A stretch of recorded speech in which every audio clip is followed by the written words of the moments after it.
হীরকখণ্ড মাটির উপরে হীরা, মাটির নিচে পাথর। কথা বুঝেন নাই? হীরার খণ্ড মাটির উপরে হীরা, মাটির নিচে কি পাথর হয় না হীরা হয়? মাটির উপরেও হীরা, মাটির নিচেও হীরা। স্বর্ণের খণ্ড মাটির উপরে স্বর্ণ, মাটির নিচেও স্বর্ণ। আল্লাহ বলিরা মাটির উপরেও বলি, মাটির নিচেও বলি।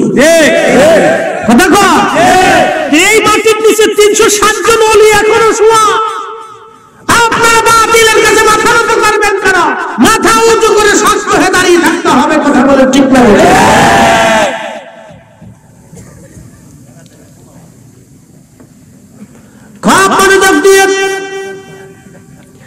জমাকালেম পরের দিন গেছে নামাজ পড়ানোর জন্য। নামাজ পড়াইতে খলিফা ঘোষণা দিলেন, আমার একজন মেহমান আজকে মাগরিবের নামাজ পড়াবে।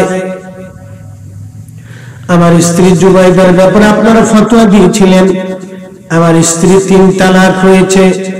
এই আলেম মাগরিবের নামাজ পড়ার পরে ফতোয়া দিবে আমার স্ত্রী তালাক হয় নাই। আপনারা সবাই ওনার পিছনে নামাজ পড়বেন, উনি আজ ইমাম হবে। শাহী মসজিদের খতিব সাহেব, আপনি আজকের মাগরিবের নামাজ আপনি আর পড়াবেন না। নতুন ইমাম দাঁড়াইলেন, নতুন ইমাম যুবক, তার নাম ছিল ইমাম ইউসুফ রহমাতুল্লাহ আলাইহি। তিনি ইমাম আজম আবু হানিফা রহমাতুল্লাহ আলাইহির ছাত্র ছিলেন। একবার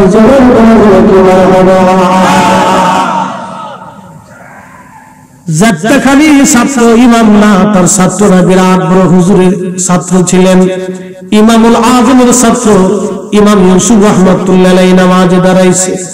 নামাজ শুরু করলেন, আলহামদুলিল্লাহি রাব্বিল আলামিন আর রহমানির রহিম মালিকি ইয়াউমিদ্দিন ইয়্যাকা না'বুদু ওয়া ইয়্যাকা নাস্তাঈন ইহদিনাস সিরাতাল মুস্তাকিম সিরাতাল লাযীনা আন'আমতা আলাইহিম গায়রিল মাগদুবি আলাইহিম ওয়ালাদ-দাল্লিন আমিন।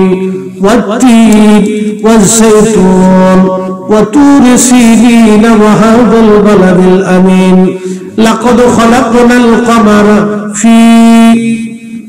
لقد خلقنا الإنسان হবে ইনসান মানে মানুষ, কিন্তু ইমাম ইউসুফ পড়তেছে লাকাদ খলাকনাল কমারা।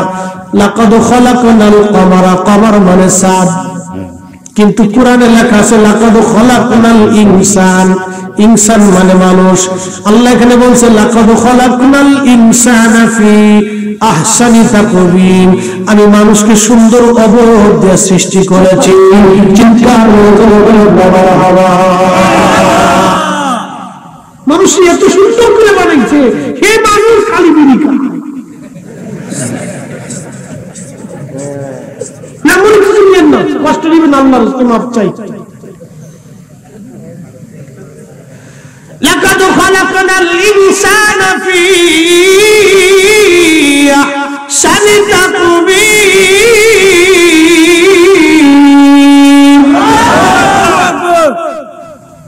ইমাম ইউসুফ পড়তেছে লাকাদ খালাকনাল কমারা ফি, পিছন দিক থেকে তাকবীর, আল্লাহু আকবার, মানে বলেছি তাকবীর এসেছে, বলে তো আল্লাহু আকবার। আবার পড়তেছে লাকাদ ওয়াত-তিনি ওয়াজ-যাইতুন ওয়া তুরি সিনিন ওয়া হাদাল বালাদিল আমিন লাকাদ খালাকনাল কমারা ফি, পিছন দিক থেকে আবার তো আল্লাহু আকবার। আর খলিফা চিন্তা করে ওরে হুজুর ধরে নিয়েছে আজকে বলছে সূরা 3-এর মিথ্যা, আমার বোর তালাকের কি ফতোয়া দিবে? আরে আমার বউ গেল, ইজ্জত গেল। খলিফা মনে করছে চিনতে না, আমার অর্ধেক শেষ। কতদিন ধরে দেখছি সূরা 3 পারে না, কি বিপদ।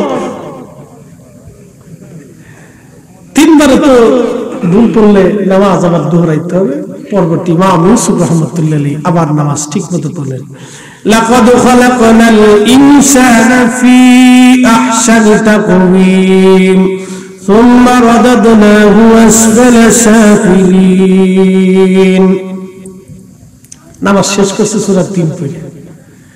নামাজ কালাম শেষ হয়ে যাওয়ার পরে খলিফা তো আর কোনো কথাবার্তা নেই, শেষ। আইম্মায়ে কেরাম বলতেছে, খলিফা কি হুজুর ধরে নিয়ে আসছেন, সূরা 3 ভুল করে। ইমাম ইউসুফ বলতেছেন, না আমি ভুল করি নাই, ভুল তো আপনারা করছেন। আল্লাহু আকবার। না না হয় না, আরো জোরে আল্লাহু আকবার।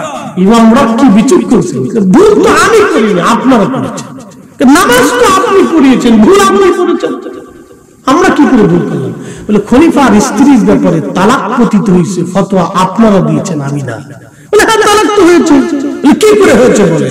কোরআন বলতেছে, লাকাদ খালাকনাল ইনসানা ফি আহসানি তাকওয়িম, মানুষকে আমি সুন্দর আহসান অবয়ব দিয়ে চমৎকার সৌন্দর্য দিয়ে আমি মানুষ সৃষ্টি করেছি।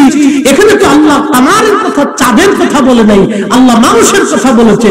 যেহেতু কোরআন বলছে মানুষ সুন্দর, তাহলে খলিফার স্ত্রী চাঁদের চাইতে খলিফার স্ত্রী সুন্দর। কোরআন বলতেছে, বলেন আল্লাহু আকবার। খলিফা কয়, ঠিক আছে ঠিক আছে ঠিক আছে, এই সত্য।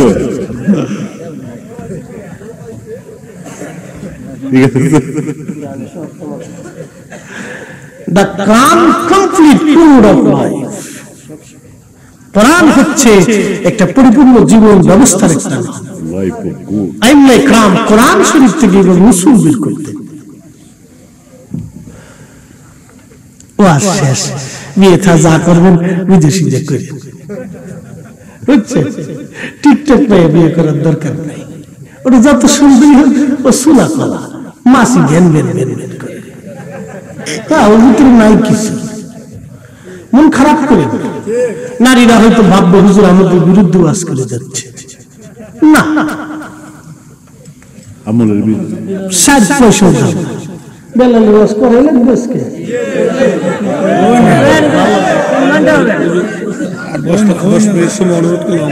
আচ্ছা মেম্বার সাহেব, মুরব্বীরা যেহেতু 10 মিনিটের কথা বলছে, তাহলে আর ওনাদের কথা তো ফালানো যায় না, কথা রাখতেই হয়।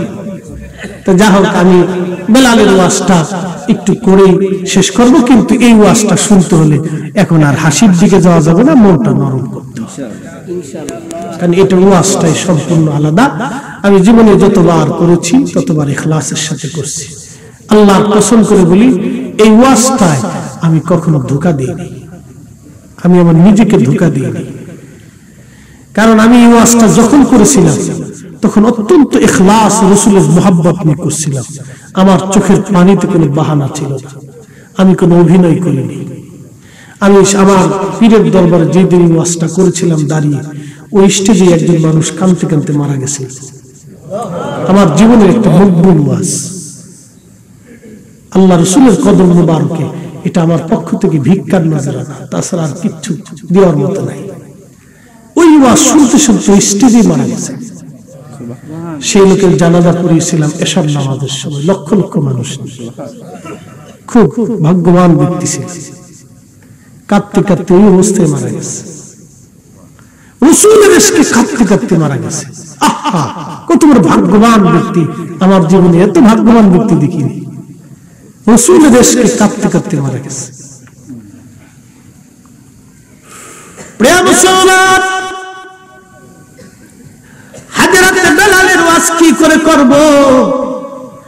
10টা মিনিটে শুনে যান। পৃথিবীর মধ্যে একজন ব্যক্তি যিনি দিল উজাড় করে নবীকে ভালোবাসতেন, চেহারা ছিল কালো কিন্তু মনটা ছিল তার আলো। এত সুন্দর মনের অধিকারী হযরত বেলাল, কত পিঠের চামড়া গোশত বেলালের উঠে গেছে, তারপরে নবীর কদম হযরত বেলাল ছাড়েন নাই। মসজিদে নববীতে নবীর মুয়াজ্জিন হলেন বেলাল। আহারে, 5 ওয়াক্ত আযান দিতেন। বেলালের আযানে এমন মধুর সুর ছিল, এমন লাহান ছিল বেলালের আযানে, একটা মদিনার সাহাবী আযানটা পড়ার সঙ্গে সঙ্গে ঘরে আর থাকতে পারতেন না। আজ সেই কোরআন আছে আগের মতোই, আবু বকরের মতো পাঠক নেই আজও সেই আজান আছে আগের মতোই, বেলালের মতো মুয়াজ্জিন নেই আজও সেই মুসলিম আছে আগের মতোই, আবু বকর ওমর উসমান আলী নেই আজও হযরত বেলাল নবীর মুয়াজ্জিন আজান দেন। বহুদিন নবীর সহবতে থেকে থেকে ভালোবাসা এত প্রকট হলো, এত পরিমাণে বেশি হলো, আল্লাহর নবীর ইন্তেকাল মোবারক হয়েছে। অনেক লম্বা আওয়াজ, সাহাবীরা বরদাস্ত করতে পারেন নাই। হযরত ওমরের মতো সাহাবী তলোয়ার টেনে ঘর থেকে বের হয়ে গেছে। কেউ যদি বলো নবী মরে গেছে, আমি ওমর তার শরীর থেকে মাথা আলাদা করে ফেলবো। আরে সাহাবীরা পাগল পাড়া। হযরত বেলাল কথা বলে না কারোর সাথে, নীরব বোবার মতো পড়ে আছে। হযরত বেলাল বললেন, সাহাবীরা রে, নবী নাই আর আমি আজকে থেকে আযান দেব না। ইন্তেকালের পর থেকে কোনদিন বেলাল আর আযান দেন নাই। সাহাবায়ে কেরাম বহু অনুরোধ করলেন। ইমাম কিরমানি শরহ বুখারীর মধ্যে লেখেন, আল্লামা ইমাম তাকিউদ্দিন সুবকি রাহমাতুল্লাহ আলাইহি আশ-শিফা ওয়াস সাকানের মধ্যে তিনি লেখেন, আল্লামা শেখ আব্দুল হক মুহাদ্দিস দেহলভী রাহমাতুল্লাহ আলাইহি মাদারিজুন নবুওয়াতের মধ্যে লেখেন, বেলাল আর কোনদিন আযান দেন নাই। আবু বকরের কাছ থেকে বিদায় নিয়ে সিরিয়ায় চলে গেলেন। অনেক লম্বা আওয়াজ। একদিন বহু রজনী ঘুমোচ্ছিলেন বেলাল, স্বপ্ন করে দেখেন রাহমাতুল লিল আলামিন তাশরীফ এনেছে। বেলালকে ডাক দেয়া বলে, বেলাল কেমন জুলুম তুমি আমার সঙ্গে শুরু করছো, কতদিন হলো বেলাল তুমি আমার জিয়ারতে আসো। বেলাল রে আয় আয়, তাড়াতাড়ি আয়, আমি নবীর জিয়ারতে আয়।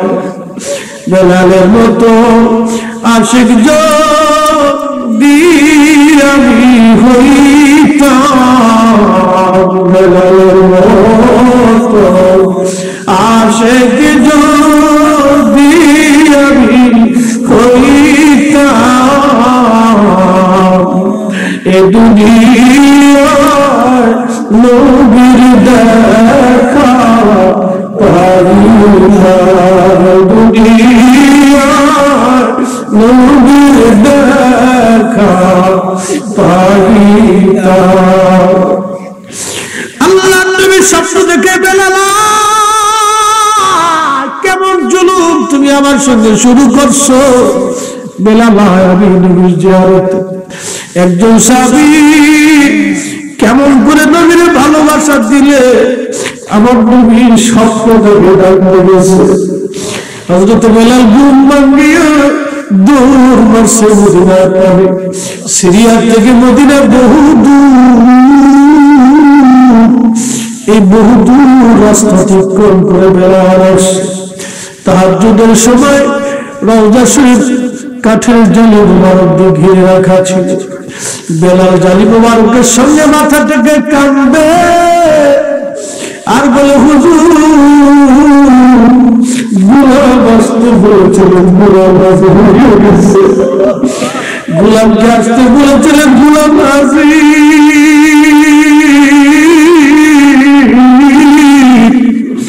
গোলাম আপনার কদমে হাজির হয়ে গেছে। আল্লাহ নবী হুজুর করিম সাহাবী নতুন নতুন মুয়াজ্জিন আসছে আযান দেওয়ার জন্য, দেখে বেলাল কাঁদবে, ডাক দে বলে, নবীর সাহাবীরা, নবীর মুয়াজ্জিন বেলাল ফিরে আসছে শুনছো। সারা মদিনায় সংবাদ পৌঁছায় গেল। সাহাবীরা ঘর থেকে বের হয়ে আসছে। বহু সাহাবী অনুরোধ করে, বেলাল আযান দাও, বেলাল আযান দেয়। বহু সাহাবী বলে বেলাল রে আযান দাও, বেলাল আযান দেয় না।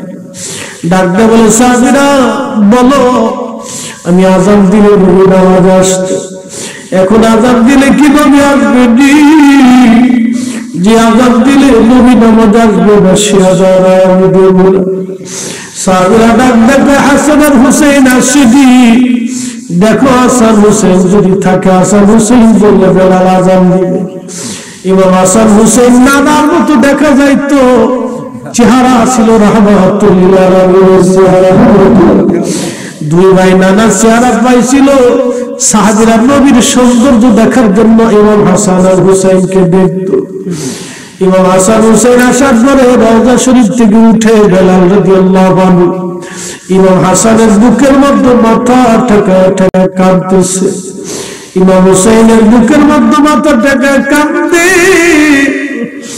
ইমাম হাসান ডাকতে বলতেছে, আজানের মুয়াজ্জিন জি আলহামদুলিল্লাহ আযান শুনাইতে বলেছি, আজকে মিনারে যাও, ওই কণ্ঠ দিয়ে আমরা আযান শুনাইয়া যাও। দৌড়াইয়া বেলাল উঠছে মিনারে, উঠে আযান আল্লাহু আকবার আল্লাহু আকবার। সারা মদিনার ভিতরে আযানের আওয়াজ ছড়াই গেল। ঘর থেকে সাহাবীরা বের হয়ে দৌড় মারছে, নবীর মুয়াজ্জিন বেলাল আসছে বুঝি। আল্লাহু আকবার আল্লাহু আকবার।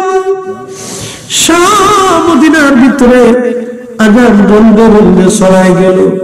মহিলারা ঘর থেকে বের হয়ে দৌড় মারছে, আশহাদু আল্লা ইলাহা ইল্লাল্লাহ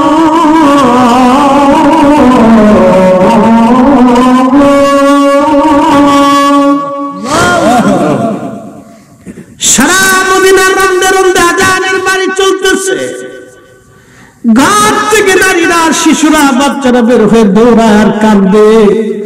আর একটা আওয়াজ আসে, নবী কি ফিরে আসেনি, নবী কি ফিরে আসেনি, নবী কি ফিরে আসেনি, নবী কি ফিরে আসেনি। হযরত বেলাল যখন আযান দিল, আশহাদু আন্না মুহাম্মাদার রাসূলুল্লাহ,